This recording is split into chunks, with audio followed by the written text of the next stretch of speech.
The 2030 Energy and Climate Framework proposed by the Commission is good news for investors. It is true that the greenhouse gas reduction target is only 8% above business as usual.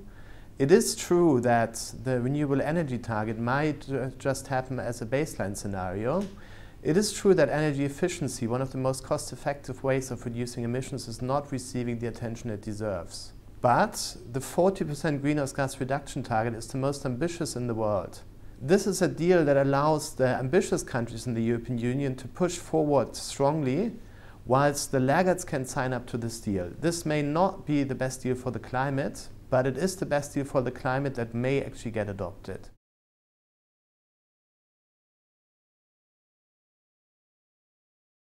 The reform of the emissions trading system is a major step forward. Some analysts predict that this may bring the price of carbon above 40 euros a ton. It also introduces a so-called market stability reserve. The market stability reserve will gradually reduce the surplus in the emissions trading system and thereby re-establish the EU ETS as the central pillar of EU climate policy. At 40 euros a ton, most coal plants across Europe will not be at the margin. At 40 euros a ton, the power price is going to go up slightly, and this is going to make renewable energy even more competitive, reducing the cost of subsidy regimes. So this is good news for the climate.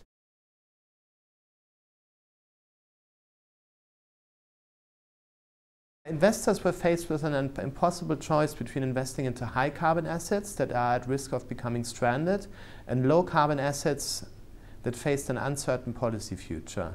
Now the resolution of the European Commission to push forward with a low-carbon future has become evident.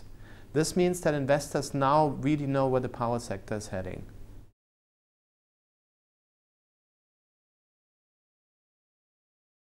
Renewable energy plants are now amongst the most cost-effective new plants that can be built.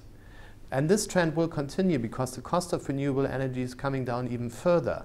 At the same time, a carbon price of 40 euros a ton will mean that renewable energy can finally compete almost on a level playing field. And this will mean that renewable energy will become even more competitive.